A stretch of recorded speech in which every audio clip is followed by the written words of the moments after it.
do Senhor Jesus. Amém. Pode estar sentados, por favor. Estou agradecendo a Deus por essa oportunidade honrosa de poder estar entre os irmãos, desfrutando deste momento especial onde estamos na presença do Senhor nosso Deus para servi-lo e tributar a Ele a nossa adoração com o nosso coração muito agradecido. Quero, antes de repartir com os irmãos uma palavra da parte de Deus, registrar aqui meus agradecimentos por poder retornar a esta cidade e assim podermos servir ao Senhor juntos, estar nessa casa pela primeira vez, poder aqui também rever parte da nossa família, o pastor Rodrigo, a Silmara. Eu congreguei quando jovem, nós somos jovens ainda, né, Silmara? Mas quando mais jovens, eu e a Silmara, nós congregamos juntos. Fizemos alguns propósitos de orações juntos, pedindo para Deus nos direcionar para que Ele nos desse um futuro brilhante, uma família estruturada, e poder ver ela casada. Quem fez a cerimônia do casamento dela e do Rodrigo fui eu, e poder ver os seus filhos crescendo e se desenvolvendo é de fato uma alegria imensa para o meu coração. Deus os abençoe em Cristo Jesus. Poder ver aqui também minha cunhada Deus abençoe sua vida. Eu tinha visto a Jennifer, dele estava, né? Deus abençoe no precioso nome de Jesus. Essa família querida, que Deus me deu o privilégio de poder fazer parte dela. Minha esposa é irmã do Eliel. Eu sou muito grato a Deus pelo presente que o Senhor me deu. Então vamos lá. Antes de eu estar falando aos irmãos, me permita, antes da leitura bíblica, fazer menção da minha família. Deus me deu a oportunidade de poder casar com aquela linda mulher que está do meu lado, ser pai desses dois meninos, o Lucas e o Gustavo. O Lucas é o que está ao lado da mãe, com 17 anos de idade, e o Gustavo ao meu lado, que está com 14 anos. E ambos ainda são solteiros, né? Eu estou fazendo a propaganda. Vai que Deus brada já na vida dos meus meninos, né? O Rodrigo foi em Curitiba, a Silmara conquistou o coração dele e ela veio para cá com ele. Vai que um dos meus meninos vem para cá e alguém resgata o coração, só que você vai ter que ir para lá, vaza de Deus. Eu não vou abrir mão dos meus filhos perto de mim. Então eu quero agradecer a Deus que Deus tenha me dado a oportunidade de poder servir ao Senhor com a minha família. Hoje nós atendemos o nosso ministério, além da congregação que nós dirigimos, nós trabalhamos com as famílias do nosso campo eclesiástico. Trabalhando com o nosso campo eclesiástico, nessa superintendência, nós temos toda a juventude da Assembleia de Deus em Curitiba, temos todos os adolescentes, temos também todas as crianças, temos também as viúvas, temos também os casais, temos também o Ministério da Melhor Idade, que estão sendo capitaneados por essa superintendência, e a graça de Deus tem nos ajudado a servir o nosso ministério.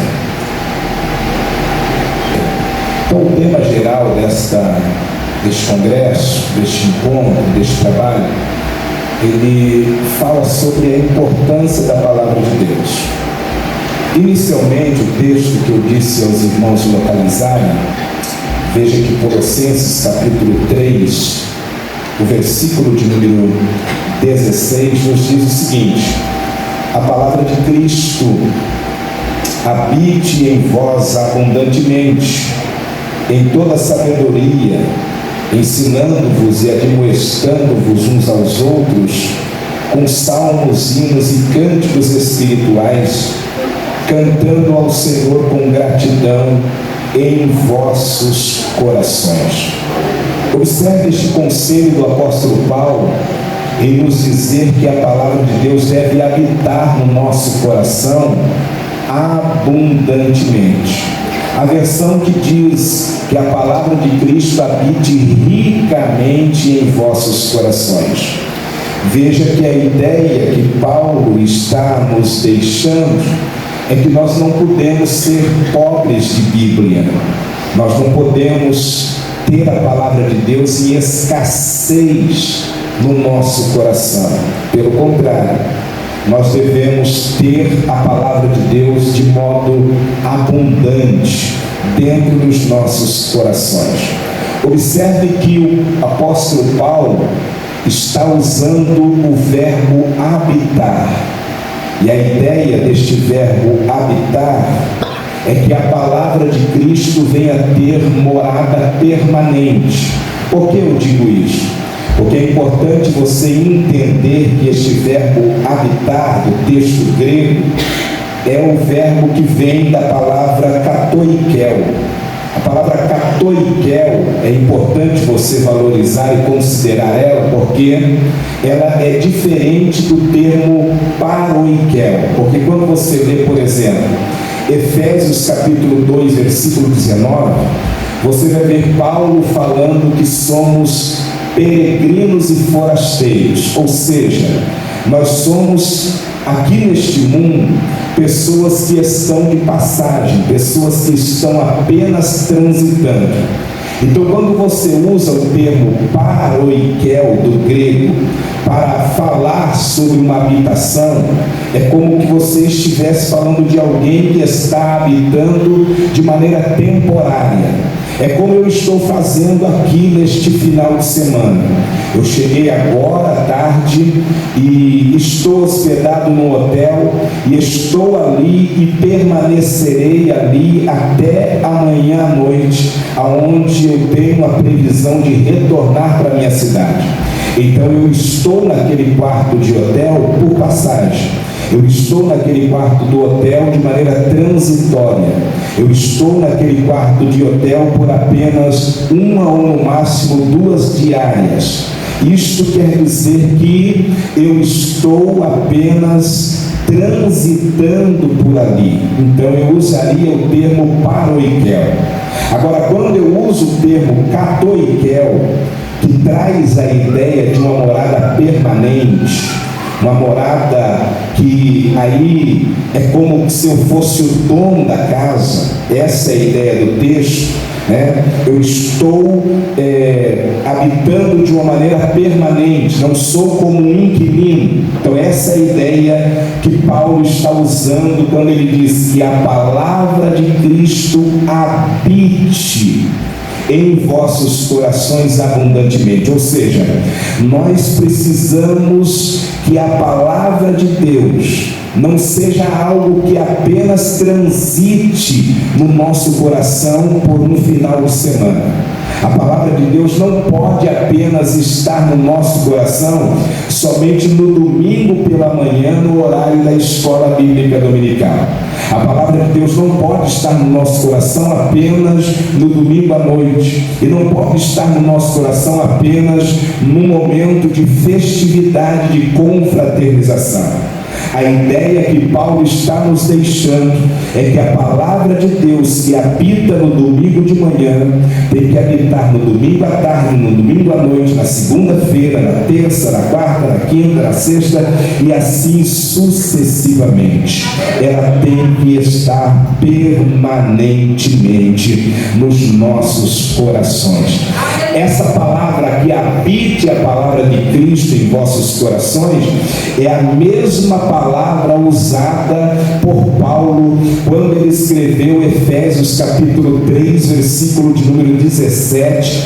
E é importante você também considerar, porque Paulo vai falar em Efésios 3 e 17, é uma oração que ele está fazendo pela igreja de Éfeso.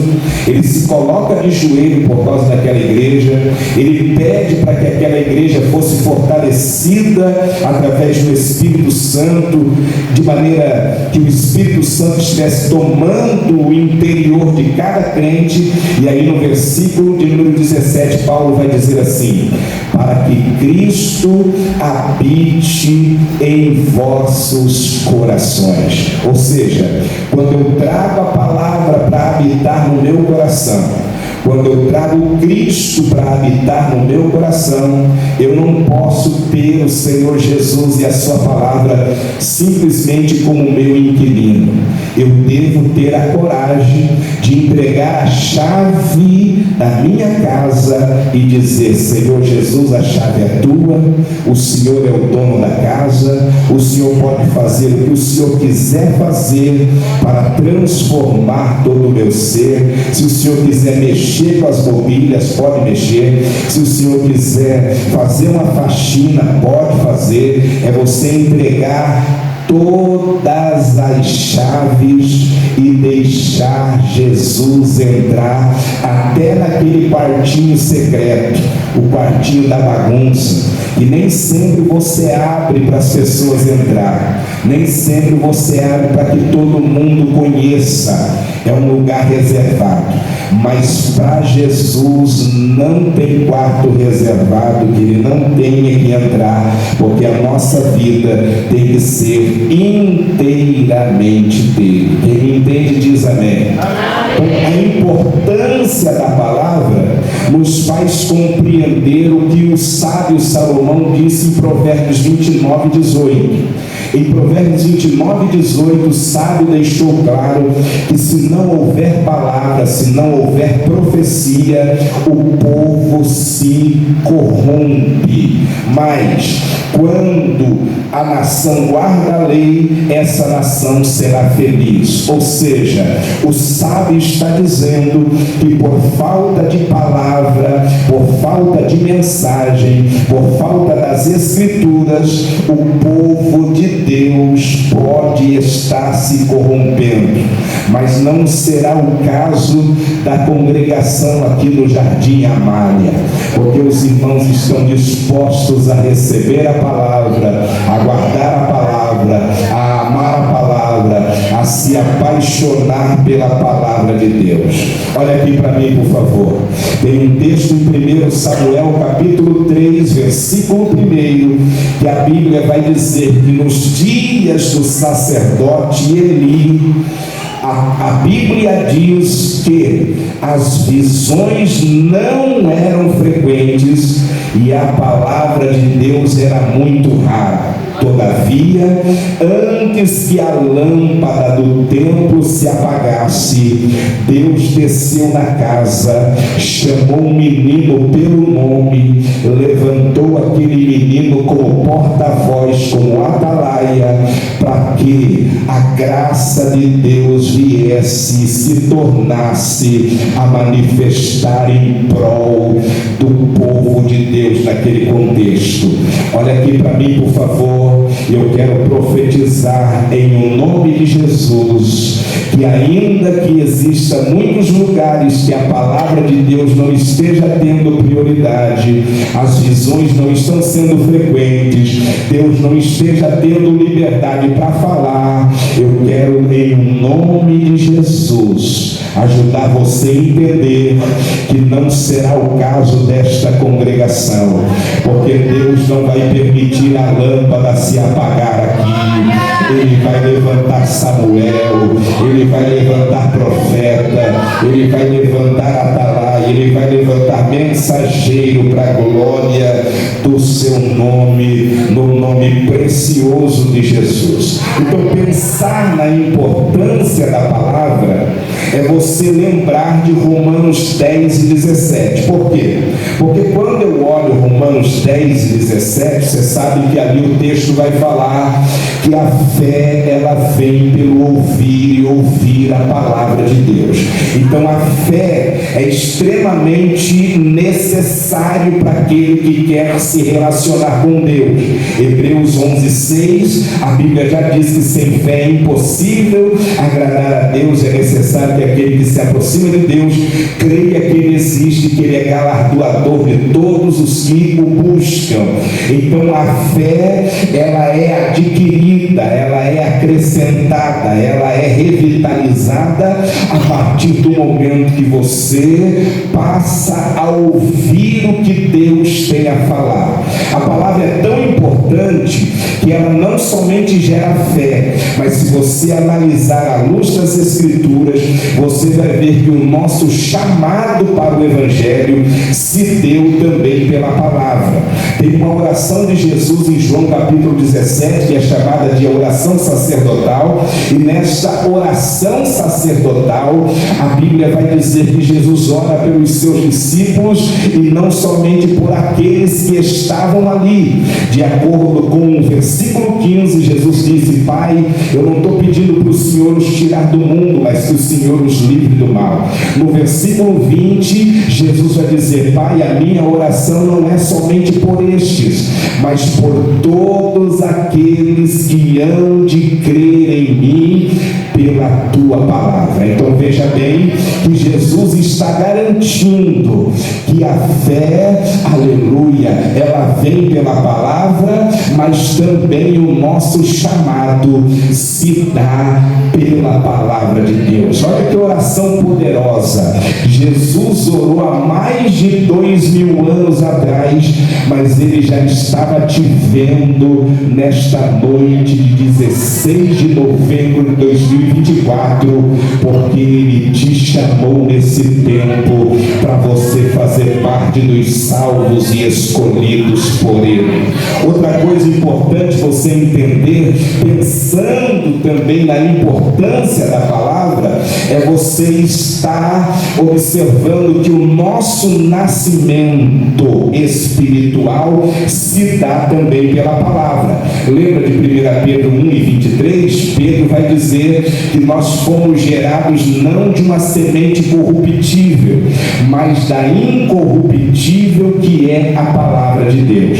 Então a palavra gera fé, a palavra chama, a palavra faz nascer de novo, e a palavra também é um elemento fundamental para o nosso crescimento e desenvolvimento espiritual. Em 1 Pedro 2:2, Pedro vai dizer que nós precisamos desejar ardentemente o puro leite espiritual para nós crescermos para a salvação. Então a palavra gera fé, a palavra também ela chama, a palavra faz nascer de novo e a palavra faz crescer. Eu diria ainda que a palavra tem um poder de santificar.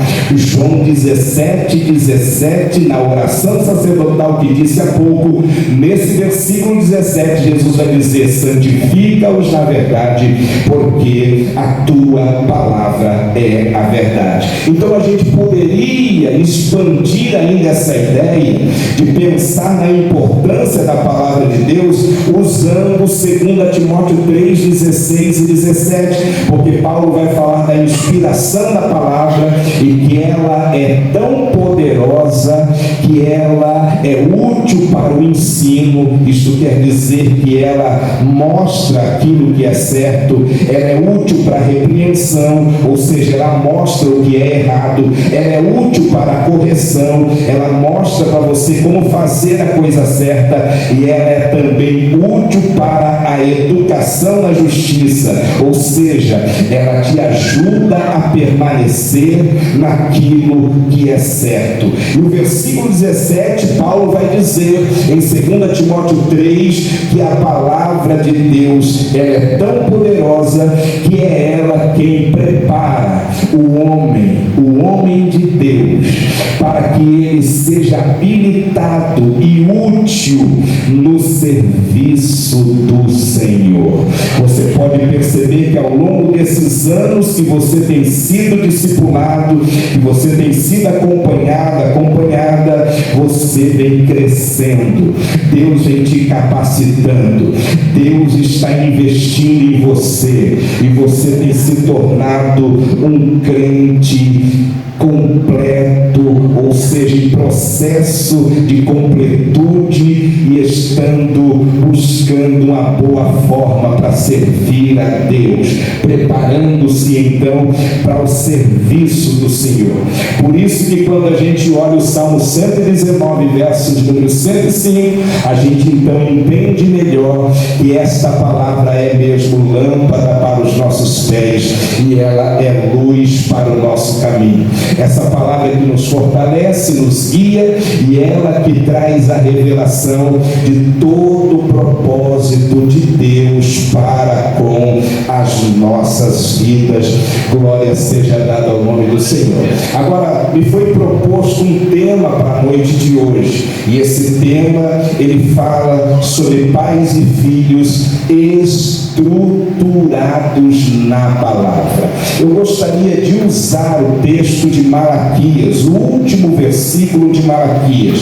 Veja aí se tem na sua Bíblia Malaquias. Se ninguém mexeu, deve ter aí Malaquias. Vamos para o último versículo, no capítulo 4, o versículo de número 6 de Malaquias.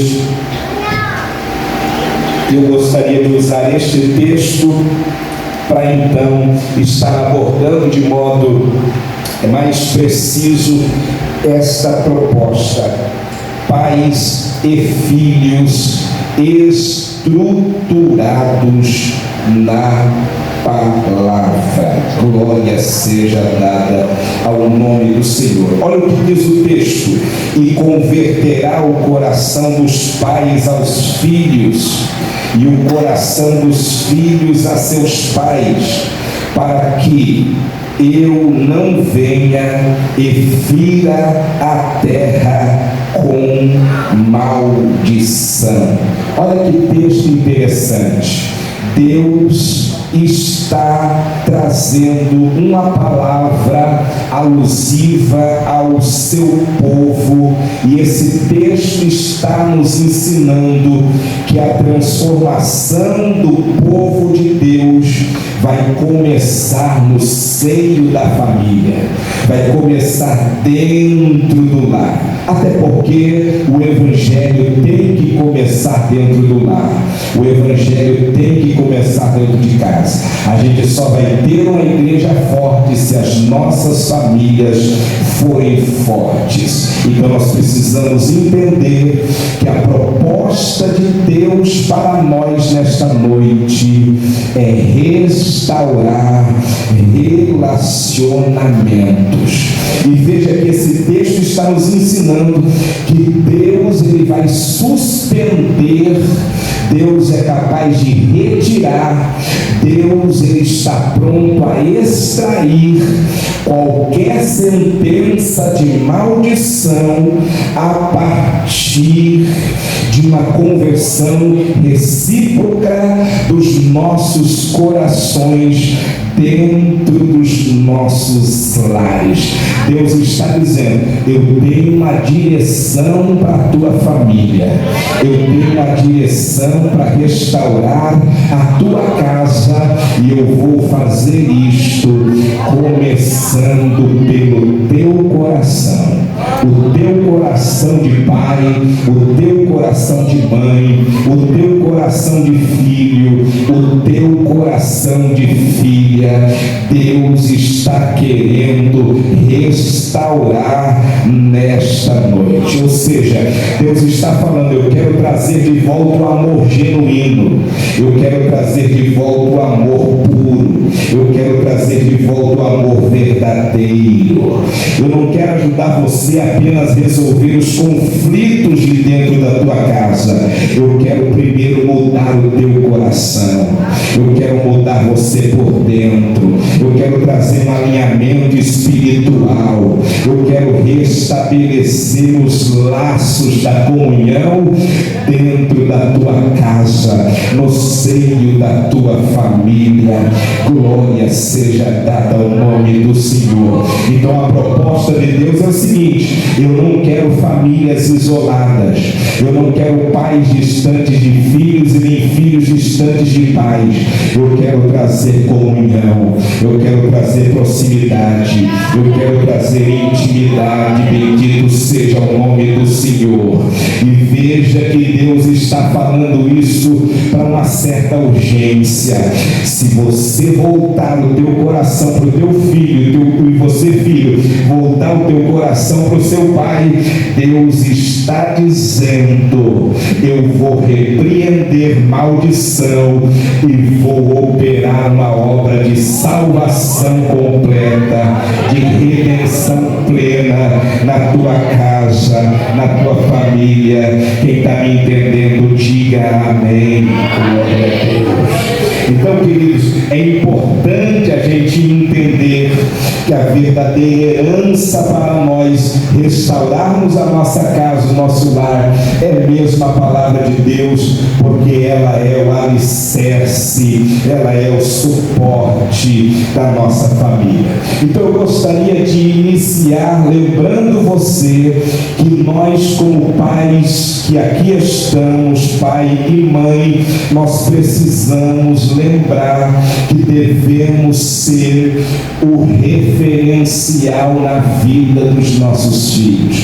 Os nossos filhos mais nos veem do que nos ouvem, e nós precisamos ser o espelho da vida dos nossos filhos. Nós precisamos ser o modelo da vida dos nossos filhos. Nós precisamos fazer com que os nossos filhos vejam em nós o reflexo da glória de Deus, o reflexo da presença de Deus. Eu sei que é um privilégio ser pai, eu sei que é um privilégio ser mãe, mas eu preciso lembrar você que também é uma grande responsabilidade. Sim, é uma grande responsabilidade, porque cabe a mim, pai, a você que também é pai, a você que é mãe, que está aqui, cabe a nós educar os nossos filhos, preparar os nossos filhos para a vida e estar contribuindo para o desenvolvimento da fé dos nossos filhos, entendendo que os nossos filhos são mais filhos de Deus do que nossos filhos, e por isso nós precisamos cuidar com zelo, trabalhar para o bom andamento e desenvolvimento da fé, da vida dos nossos filhos, para que eles sejam direcionados e orientados pelo Senhor, o nosso grande Deus. Uma coisa que eu gostaria de ajudar você a entender através dessas duas imagens, você pode ver ali que nós temos um relógio e nós temos uma bússola. No relógio eu quero que você entenda que é exatamente esse tempo que nós estamos vivendo, o tempo do urgente, o tempo da aceleração da mente. Não sei se você já ouviu, mas pare um pouquinho para ouvir algumas das palestras do Dr. Augusto Cury, quando ele fala sobre essa síndrome que a geração atual, que nós fazemos parte, está vivendo, a síndrome da mente acelerada. Você pode perceber que o mundo cibernético está trabalhando para que cada dia a nossa mente seja ainda mais acelerada.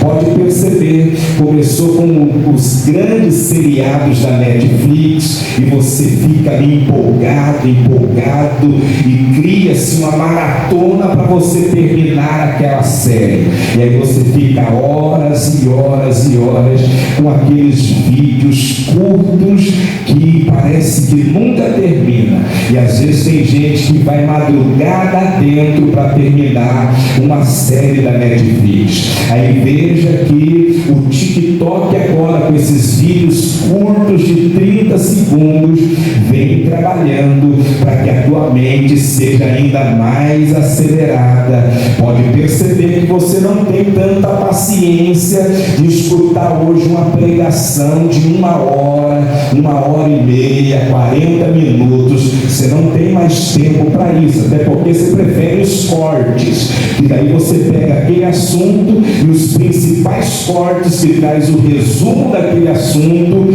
a tua mente tem sido trabalhada para isso. Pode perceber que até no WhatsApp já tem um acelerador de áudio. Você vai lá, pega e recebe um áudio, coloca lá para 1,5 ou 2,0 para que você escute ainda mais rápido o conteúdo, porque nós estamos vivendo no tempo do urgente e eu preciso ajudar você a entender que a gente está sendo muito prejudicado por isso. As famílias estão sendo prejudicadas por isso. Por que eu digo isso? Porque nem tudo que é urgente é importante e nem tudo que é importante exige pressa. Quer ver um exemplo muito prático, pensando no dia a dia da família e muita coisa que a gente faz e sem perceber e às vezes acaba invertendo os valores, porque o urgente pode se resolver em uma tarefa ou atender uma ligação. Pode perceber que você faz isso constantemente. Você recebe uma mensagem do filho, você recebe uma mensagem do seu cônjuge, mas na verdade isso faz parte do urgente. Agora, o que é importante é você parar, ter um tempo de qualidade com a tua família, saber sentar em torno da mesa e conseguir sentar em torno da mesa sem mexer no seu celular. Está sendo hoje um desafio. Na verdade, comunicação dentro de casa sem o celular hoje está sendo um desafio gigantesco, porque tem famílias que estão dentro de casa e só se comunicam através do celular. Por quê? Porque nós estamos invertendo valores. O que é urgente bate na nossa porta todo dia e grita nos nossos ouvidos diuturnamente. Mas eu preciso entender, eu preciso compreender que essa correria, essa agitação, essas tarefas, esses tantos problemas, eles vão surgir e continuarão surgindo de modo corriqueiro, e eu preciso saber discernir, eu preciso saber distinguir a diferença do que é urgente e daquilo que é importante, porque o que é importante, ele traz o seu valor, ele tem o seu propósito para a nossa vida e realmente vai beneficiar a minha vida familiar ou mesmo a minha vida profissional. Por exemplo, quando eu penso na vida espiritual, o urgente ele pode se lidar com uma preocupação momentânea, mas o que é importante é manter a prática da oração e o estudo da palavra. Pode observar que tem coisas urgentes que às vezes vem uma preocupação e às vezes o nível da tua ansiedade, do teu estresse vai aumentar e você fica preocupado com coisa que você nem sabe que vai acontecer, e na maioria das vezes nem acontece, mas você fica inquieto, você fica inquieta e você não dorme e você não para conversar com Deus e você não para buscar no Senhor, porque o urgente acaba te sufocando, o urgente acaba te sugando, o urgente acaba te consumindo, e Deus está dizendo: para um pouco, aquieta teu coração, saiba que eu sou Deus e eu vou ser exaltado. Tranquiliza a tua alma e coloque diante de Deus toda a sua ansiedade, porque é Ele que tem cuidado de você. É Ele que tem cuidado de você. Mas, às vezes no próprio trabalho, no meu dia a dia, o urgente, e se eu não cuidar, eu estou no meu ambiente profissional, eu estou no meu ambiente de trabalho e eu quero ficar respondendo mensagens de e-mail. Se eu não vigiar, eu fico respondendo WhatsApp, mensagens de grupo do WhatsApp, que não é importante para aquele momento, que na verdade vai me distrair, que na verdade vai me tirar do foco, enquanto o mais importante é eu trabalhar e realmente então contribuir para o meu desenvolvimento e crescimento pessoal. Mas se eu não cuidar, se eu não entender e saber diferenciar, eu levo a minha família a grandes prejuízos. Eu mesmo busco prejuízos para minha própria vida se eu não parar para refletir e priorizar aquilo que de fato tem valor, aquilo que de fato é mais importante, aquilo que de fato é mais precioso para a minha vida. Tem alguém me entendendo? Diga amém. Amém. Glória a Deus. Então vamos, com a ajuda de Deus, dar prioridade ao que tem que ser prioridade.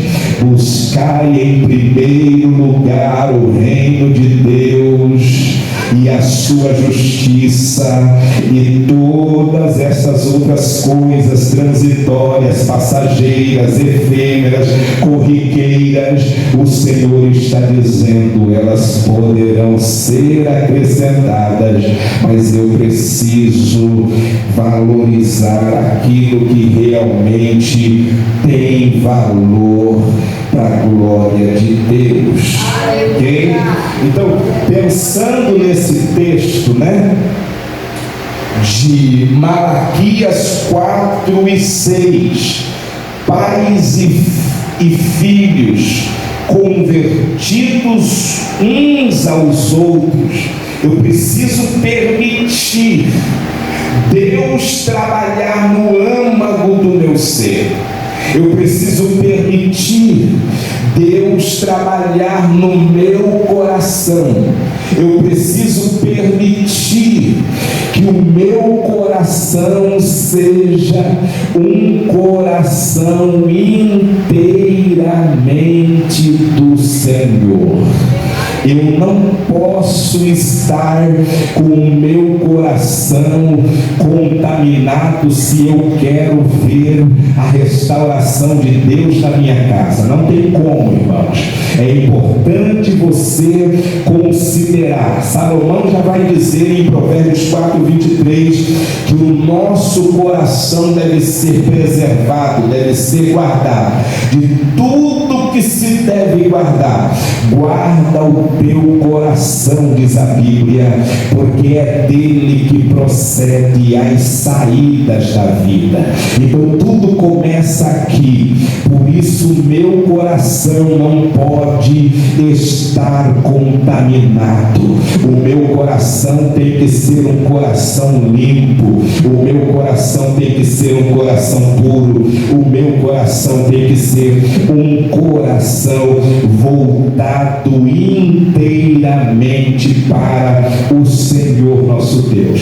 Mas entendendo isso, quando os pais e filhos abrem seus corações para o amor de Deus e encontram então o caminho para uma relação transformadora e verdadeira. Deixa eu ser um pouco mais específico e falar de pais convertidos aos filhos e como deve ser importante cada pai e cada mãe entender isto, analisar isto à luz das Escrituras e procurar viver isto dentro daquilo que a palavra de Deus vai nos recomendar. Então, como eu posso, como pai, ter o meu coração convertido ao coração dos meus dois filhos, Lucas e Gustavo? A partir do momento que eu entendo que eu devo ser o intercessor na vida dos meus filhos.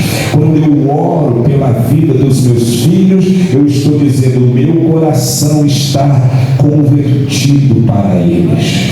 Porque a coisa mais importante, com muito respeito mesmo, a coisa mais importante, pai e mãe, que você pode fazer pelos teus filhos é orar por eles. Essa é uma verdade que nós precisamos entender e compreender. E escuta, orar pelos nossos filhos requer agendamento. Orar pelos nossos filhos, isso fala de cuidado. Orar pelos nossos filhos, isso fala de prioridade. Não é orar quando o negócio ficou feio. Não é orar somente quando a doença chega. Não é orar somente quando o problema se manifesta. É você fazer como o patriarca Jó.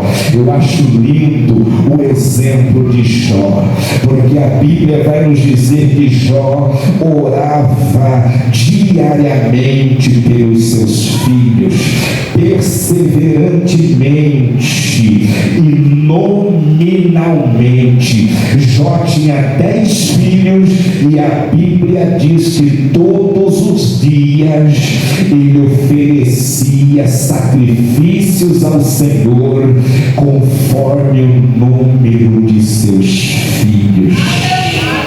Gente, isso aqui é muito profundo. Se você observar Jó, capítulo de número 1 e o versículo de número 5, você vai perceber que esta oração de Jó e essa expressão, quando a Bíblia diz que ele sacrificar ali é derramar sangue pelos seus filhos, é colocar os seus filhos no plano da salvação. E eu pergunto para você, pai, eu pergunto para você, mãe, você tem coberto os seus filhos com o sangue do Cordeiro? Você tem colocado os seus filhos dentro da arca? Você está proclamando a salvação dentro da tua casa, no meio da sua família? Ou você tem sido um pai, uma mãe que tem se preocupado somente com os que estão de fora, está às vezes ganhando gente de fora e perdendo os que estão dentro? Mas em nome de Jesus, em nome de Jesus, você vai viver o que Noé viveu, podendo pregar 120 anos e não ganhar ninguém de fora, mas também você não vai perder nenhum de dentro da tua família, em nome de Jesus de Nazaré.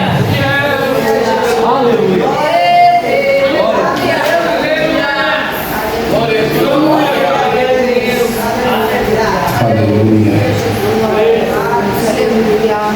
Aleluia.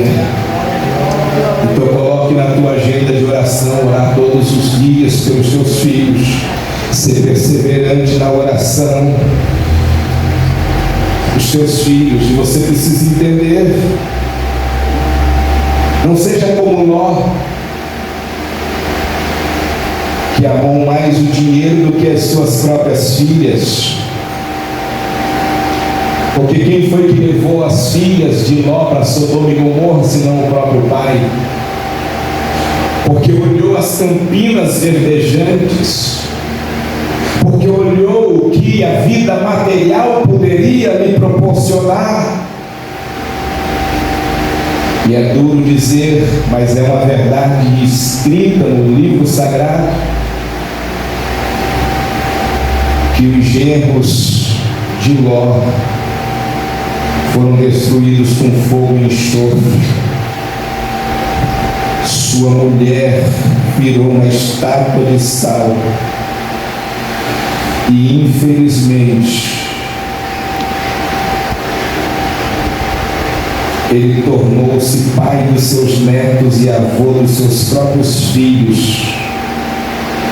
E a sua descendência tornou-se uma sementeira debaixo de maldição, porque aquele pai amou mais o dinheiro do que as suas próprias filhas. Em nome de Jesus, ore um pouco mais pela vida dos seus filhos, porque não tem nada mais importante na vida deles do que a tua oração. Não desiste de ver os teus filhos salvos, libertos e transformados, porque se eu estou aqui hoje, é porque a minha saudosa mãe, enquanto algumas pessoas olhavam para mim e diziam: vai morrer fumando maconha, vai morrer tomando cachaça, vai morrer qualquer dia desse, aparece assassinato, mas a minha saudosa mãe nunca desistiu de orar por mim e disse: o meu filho vai ser um pregador da palavra, o meu filho vai ser um homem de Deus, e eu estou aqui porque a minha mãe fez como Abigail. A sua casa estava para ser destruída, mas ela clamou aos céus. Oh, glória a Deus, oh, glória a Deus. Quem está me entendendo? Quem está me entendendo? Faça como Joquebede. O seu filho pode estar debaixo de uma sentença de morte, mas preserva ele até onde você puder, porque quando você não puder preservar mais, o céu vai preservar por você e vai guardar o teu filho para ele viver as promessas de Deus na vida dele. Aleluia. Amém, meus irmãos? Então que Deus nos ajude a ensinar os nossos filhos no caminho, porque o pai, quando está convertido ao seu filho, ele ensina o seu filho no caminho. É como diz Deuteronômio capítulo 6, porque a mensagem que está no coração do pai é a mensagem que deve ser inculcada na mente do filho. Então o pai só tem autoridade para inculcar na mente do filho a palavra que estiver no seu coração. O que o teu filho tem aprendido? O que o teu filho tem ouvido dos teus lábios? O que você tem comunicado aos seus filhos são verdades de Deus? Ou são conversas aleatórias que não traz nem um pouco de edificação? É importante a gente trazer para a nossa vida o padrão Josué. Enquanto muitos estão querendo voltar e retroceder para lá do rio, Josué está decidido: eu e a minha casa nós serviremos ao Senhor, ao Senhor, ao Senhor, ao Senhor, ao Senhor. Aleluia. Então não é você ensinar para o teu filho o caminho que ele quer andar, não é você deixar o teu filho te manipular, não é o teu filho que dita as regras e as ordens na tua casa, porque tem criança hoje de 4, 5 anos, tem adolescente de 12 anos que está ditando as regras para pai e para mãe. Tem jovens hoje que estão namorando, dormindo na casa, e o pai olhando e achando normal. Bom, pasme, né? Tem pai e mãe que leva filho para balada, sendo crente, membro da igreja.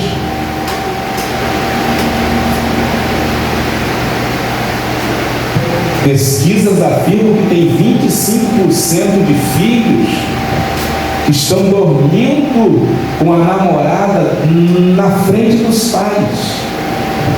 E os pais não têm boca, não têm autoridade para corrigir. Eu visitei uma família que o pai foi mostrar para mim um adolescente com mais de 250, na época do DVD, lembra da época do DVD? Mais de 250 DVDs de filme de terror. E o pai mostrou para mim: olha, pastor, isso aqui é a coleção de DVD do meu filho, adolescente. Vocês nem se perguntar para mim como é que está essa família hoje, destruída. Porque abriu-se uma legalidade para o diabo entrar. Abriu-se uma legalidade para os vícios entrar. Abriu-se uma legalidade para a maldição entrar. E aí a gente precisa entender e compreender que o que Provérbios 22:6 diz não é você ensinar o filho no caminho em que ele quer andar. E também não é você ensinar o teu filho o caminho. Não é dizer para o teu filho, vai para a igreja porque hoje o pai e a mãe não vai, mas você vai. Não, é você estar junto. É você caminhar junto. É você estar ao lado, orientando, direcionando, sendo um referencial. Escuta, quando precisar contrariar, você tem que ter autoridade para contrariar.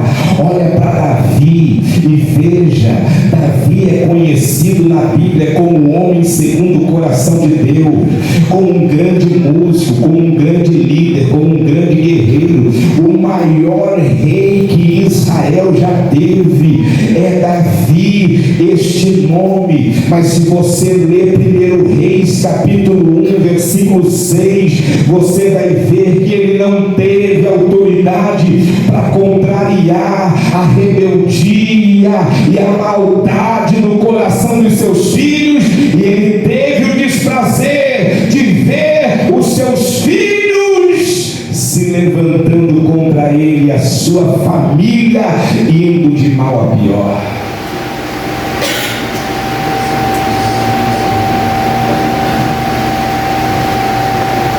Não, pastor, mas meus filhos estão na igreja. Eu te pergunto, será que basta ter os filhos na igreja? É o suficiente? Não. É bom, mas não é suficiente. Olha para os filhos de Eli se não estavam na igreja. Olha para os filhos de Eli se não eram inclusive sacerdotes. Mas eu te pergunto, qual era o padrão de vida mesmo dentro da igreja? É importante nós, como pais, ter esse cuidado, ter esse zelo.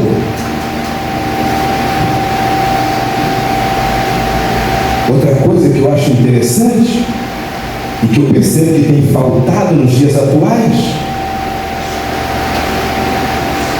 e quando o pai tem o seu coração convertido ao seu filho, ele deixa aberto o canal de comunicação com seus filhos.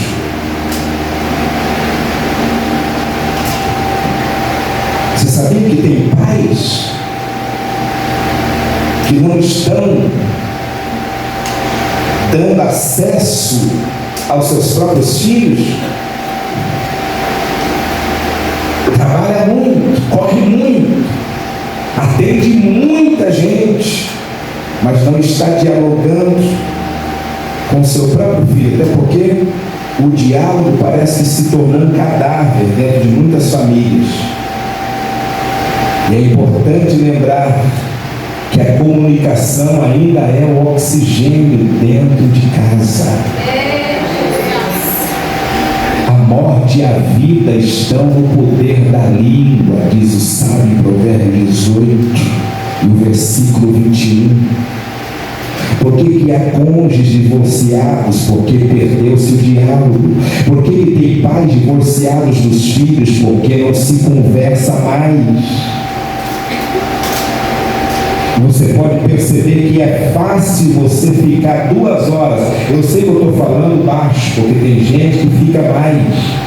É facinho você ficar 2 horas nas redes sociais, mas não consegue conversar 5 minutos numa conversa real dentro da sua própria casa. Tem alguma coisa errada. Deus está falando. Eu quero restaurar a amizade entre pais e filhos, a comunhão. comunhão entre pais e filhos. E às vezes você não para escutar a dor do teu filho. Os youtubers estão aqui para escutar. Os amigos, entre aspas, de redes sociais estão aí para escutar. Que Deus nos ajude. Que Deus tenha misericórdia de nós. Que Deus trabalhe ao nosso favor. Então, para guiar os seus filhos, os pais precisam primeiro aprender a ouvi-los, conhecê-los. Será que não está na hora de você escutar a dor do teu filho? Que às vezes o teu filho está sentindo, quer expressar algo e você não está parando para ouvi-lo.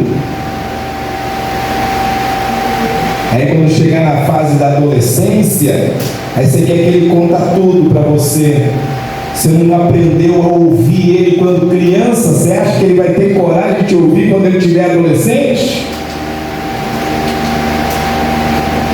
Pense nisso. Reflita sobre isso. E outra coisa,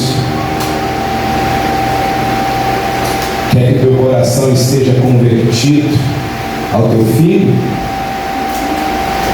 Aprenda a perdoar o teu filho. Até porque a gente precisa lembrar que não existem pais nem filhos perfeitos. Não existe cônjuges e nem casamento perfeitos. Todas as famílias têm seus limites e suas fraquezas e muitas falhas.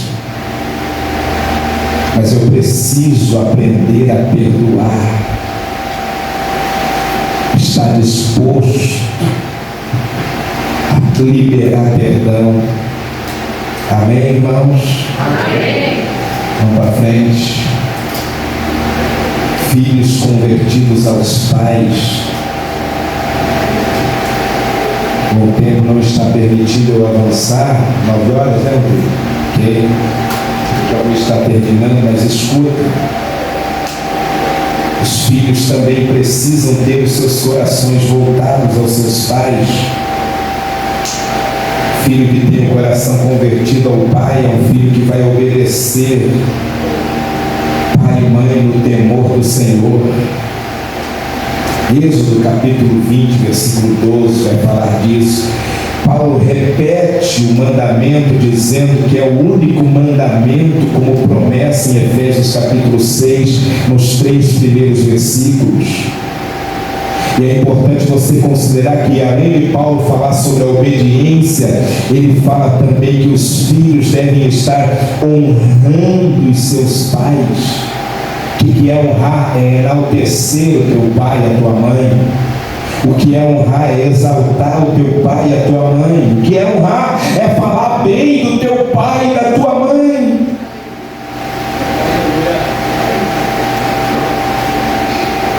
Porque às vezes eu posso até obedecer, mas eu esqueço de honrar.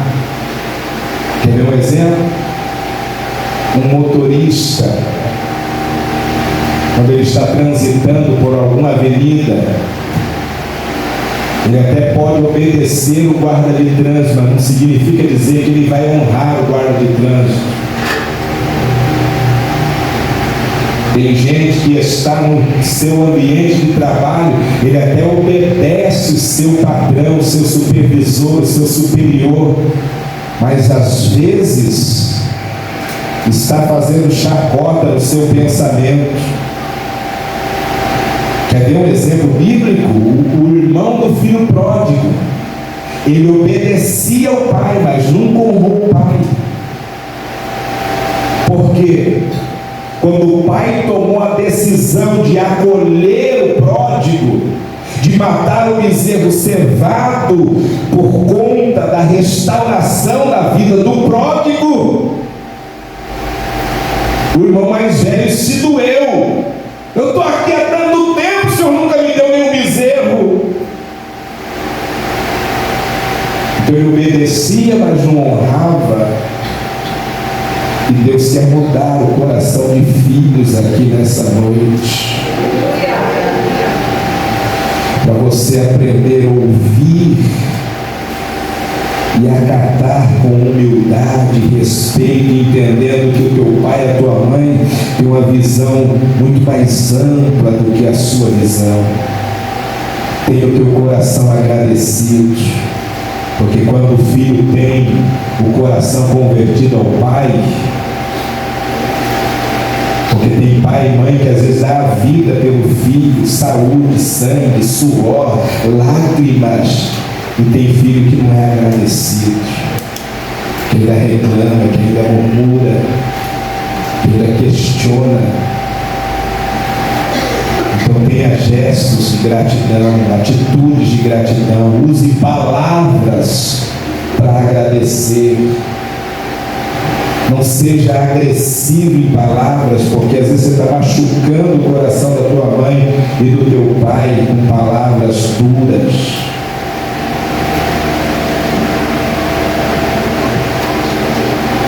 Eu quero terminar. Então, olha aqui, filho que está escutando aqui, todos nós somos filhos, né? Talvez alguns como eu, que já não tem mais a alegria de ter a presença paterna ou materna, mas a honra aos pais é uma semente que cresce em forma de bênçãos e aprendizado para toda a vida. E eu quero terminar usando o Salmo 127 e 128 e lembrar você que no Salmo 127 a Bíblia vai nos apresentar 4 estágios da família. O estágio número 1, nos versos 1 e 2, vai falar exatamente sobre os primeiros, os anos iniciais do casamento. Coloca Deus como a base, o alicerce, o fundamento de uma família, porque se o Senhor não edificar a casa, em vão trabalham aqueles que a edificam. A partir do verso 3, a gente vai ver quando os filhos nascem nessa família, pois o texto apresenta os filhos como presentes de Deus, como herança do Senhor. Então entenda que a tua maior herança não é o teu patrimônio financeiro, não é o carro, não é casa, não é apartamento, não é objetos materiais.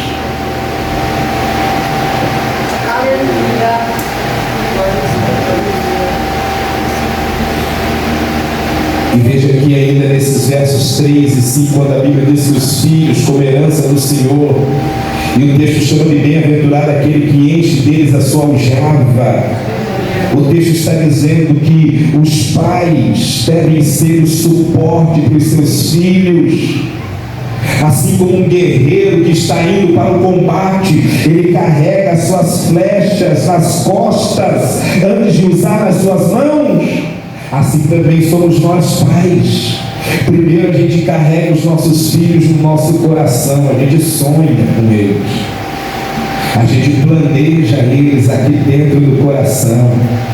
Depois as mulheres vão carregar no ventre, aí homens e mulheres vão carregar nos braços, e na maioria das vezes os homens vão carregar nas costas. Quantas vezes eu carreguei meus meninos aqui, ó, agora não dá mais, nem que eu queira, não dá mais.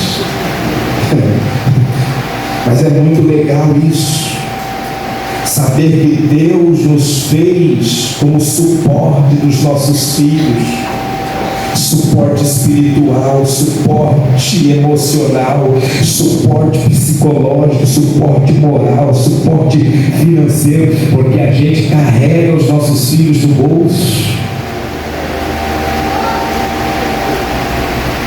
E é importante você, pai e mãe que está aqui, saber que mesmo depois de uma maior idade, até mesmo depois que eles estiverem casados, você deve acompanhar a vida dos seus filhos, não interferir, mas acompanhar. É o que Jó fazia com os seus filhos. Sempre estar acompanhando, principalmente com bons conselhos e a oração intercessória. Então, pais que investem em seus filhos, Constrói um legado de fé, amor e sabedoria que durará por gerações. Então, os nossos filhos são presentes de Deus, a nossa maior riqueza. Então, você tem sido um privilegiado, uma privilegiada, você que é pai, você que é mãe. E eu termino de fato lembrando que os nossos filhos são os instrumentos de Deus. E olha esse texto aqui onde eu quero concluir. Para o homem que teme ao Senhor, Deus está dizendo: a tua esposa no interior da tua casa será como uma videira frutífera. Recebe essa palavra, você mulher casada que está aqui, você vai ser como uma videira frutífera. Você não é espinheira, você é videira. Você vai ser fonte de alegria, de satisfação, de prazer, de contentamento, até porque a mulher sábia vai edificar a sua casa, e Deus te levantou para isto. Mas olha a parte B do versículo: os teus filhos vão ser como plantas ou como rebentos de oliveira. Você sabe que a oliveira é responsável pela azeitona, e a azeitona pelo azeite, e azeite na Bíblia é símbolo do Espírito Santo. E Deus está dizendo: vou derramar uma unção sobre teus filhos nesta noite, vou liberar a presença do meu Espírito sobre os teus filhos nesta noite. E olha só, ao redor da mesa, a família ao redor da mesa, fica de pé, por favor.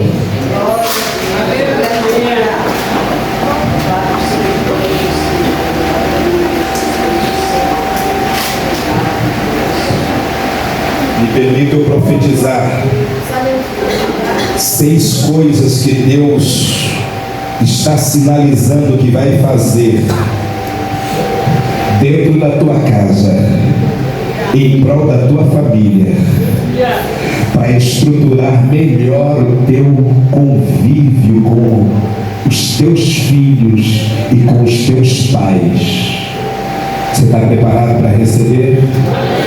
Posso profetizar coisas que vão acontecer ao redor da tua mesa, lugar de comunhão, porque mesa não é para falar mal da vida diária e muito menos da vida do pastor. Mesa é para você desfrutar da plenitude da comunhão e das bênçãos de Deus. Primeiro, a tua casa, a tua família vai ter momentos de boas e maravilhosas convivências em comunhão. Deus está dissipando a mágoa, o rancor, a inimizade, a barreira que o diabo trouxe através de uma intriga, de uma confusão. Eu quero dizer que nessa noite o perdão vai prevalecer e a tua casa vai voltar a se reunir, a tua família. Você vai ver que esse Natal de 2024 já vai ter um grande sinal de Deus a favor da tua família. Outra coisa, Deus me trouxe de Curitiba para dizer que na tua mesa não vai faltar o pão, não vai faltar o alimento, não vai faltar a provisão de Deus, porque haverá nutrição e haverá sustento. Deus vai proporcionar recursos e você vai ver o cuidado ampliado de Deus para o sustento da tua casa. Número 3, tua casa vai ser um lugar de hospitalidade. Você vai ter o prazer de receber pessoas amáveis na tua casa. Eu vou dizer de novo: Deus vai te dar o prazer de receber pessoas amáveis, porque pessoas tóxicas Deus não vai permitir no teu caminho, não vai entrar na tua casa, porque tem gente que está entrando na na tua casa só para te sugar. Tem gente entrando na tua casa só para trazer intriga. E Deus vai te liberar dessas pessoas. E a tua casa vai ser um ambiente de hospitalidade, onde pessoas com amizades saudáveis vão fazer parte do teu convívio para a glória de Deus. Número 4, eu quero profetizar além do que acabei de dizer: comunhão, nutrição e também uma convivência com pessoas saudáveis e amáveis. Eu quero profetizar que na tua mesa, onde você desenvolve tuas habilidades profissionais, Deus vai entrar. Oh, glória! Eu vejo salas de reuniões e o teu nome sobre mesa. Oh, meu Deus do céu, Deus tem uma honra para você por esse tempo. Deus tem um lugar de honra para você. Deus tem uma promoção para você, porque mesa fala de trabalho, de produtividade. Deus quer honrar alguém aqui na sua vida profissional. Se você está vivo para receber, pode receber, porque eu venho da parte de Deus dizer que Deus tem produtividade para a tua vida. Outra coisa, mesa também fala de estudo e de aprendizado. Recebe aí, jovem e adolescente. Recebe aí, porque o Espírito de Deus vai te capacitar para você passar naquele curso, para você receber aquela bolsa integral. Oh, meu Deus do céu, não sei se você já fez o Enem, não sei se você, como Lucas, o meu filho, vai fazer o vestibular na Federal no estado do Paraná. Ele vai fazer amanhã. Ele fez no mês de julho, eu fiquei surpreso, só foi um teste e o menino passou na Federal em engenharia mecânica, mas ele disse: papai, eu vou para o dia 17 de novembro e eu quero engenharia da computação. Antes de eu vir para cá, eu botei a mão na cabeça dele e disse: filho, papai não vai estar aqui para orar por você, mas eu já oro agora e vou estar na intercessão e vai dar tudo certo, porque Deus tem promessa de te honrar.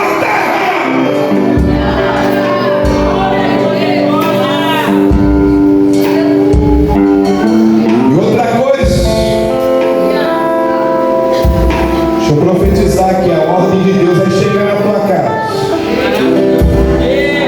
Não me tenha por intrometido. Mas esse negócio de ficar com mesa bagunçada, casa bagunçada, isso aí não é de Deus, não. Jesus quer trazer organização na tua mesa, na tua casa. Eu quero orar por você. Se você quer comigo fazer parte e receber esse conteúdo dessa palavra, sai do teu lugar. Você que acredita que a nossa casa não vai ficar debaixo de maldição, mas vai ficar debaixo da bênção, sai do teu